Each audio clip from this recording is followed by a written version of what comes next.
Kumusta na po tayo mga faith friends? Isang magandang buhay ang pagbati ko ngayon sa inyong lahat ngayong araw ng linggo.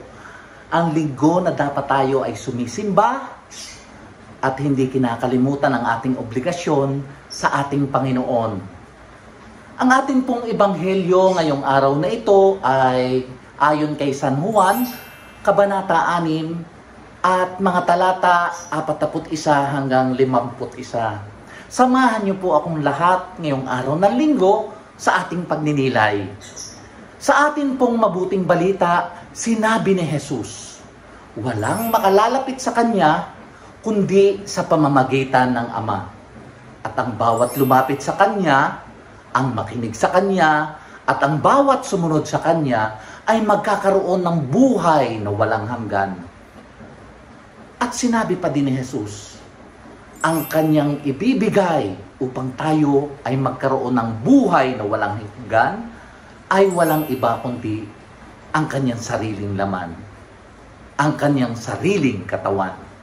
Mga kapatid, napakarami pa din tao na nasa paligid natin, ito ay kapamilya man o kaibigan man, na hindi pa rin naniniwala na si Jesus ang ating tinatanggap sa banal na Eucharistia. May mga pagkakataon na pinagdududahan natin ito. Na siya nga ba talaga ang tinatanggap natin sa komunyon?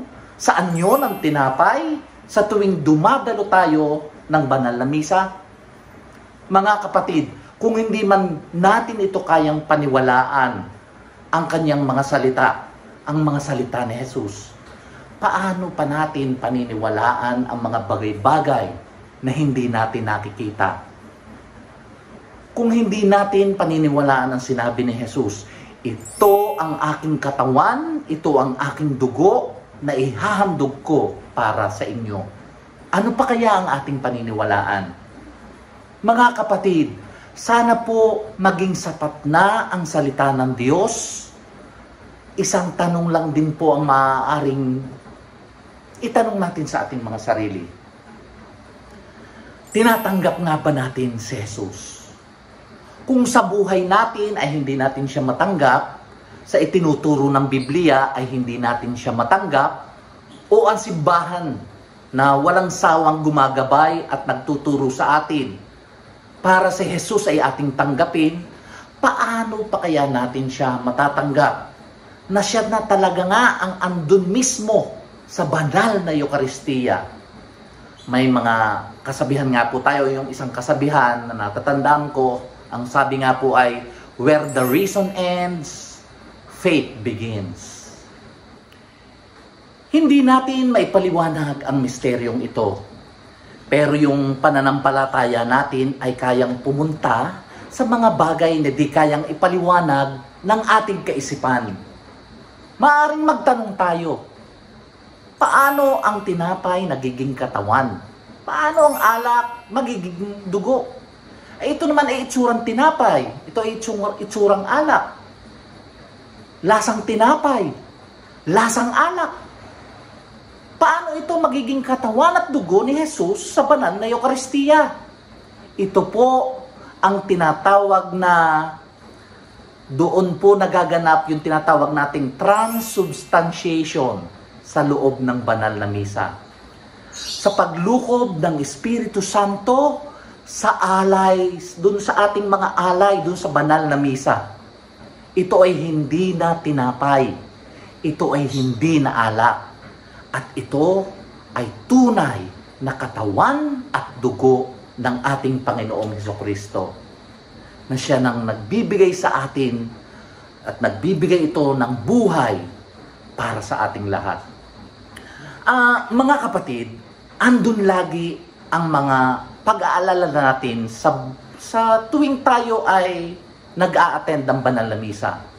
Tayo ay andun sa paanan ng banal na krus ni Kristo, sa kanyang pag-aalay ng kanyang sarili dun sa krus.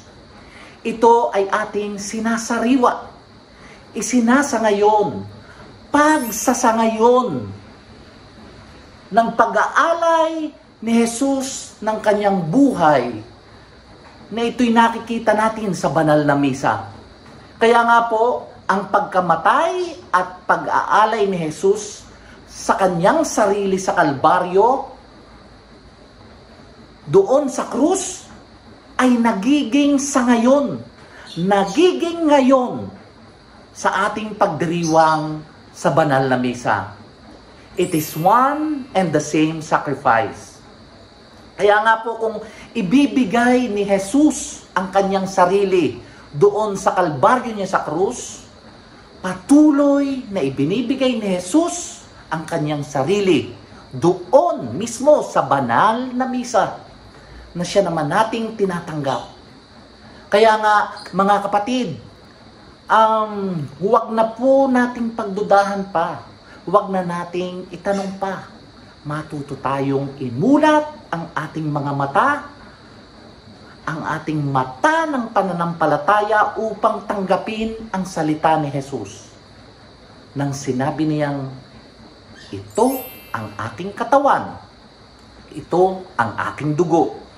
Gawin niyo ito bilang pag-aalaala sa atin.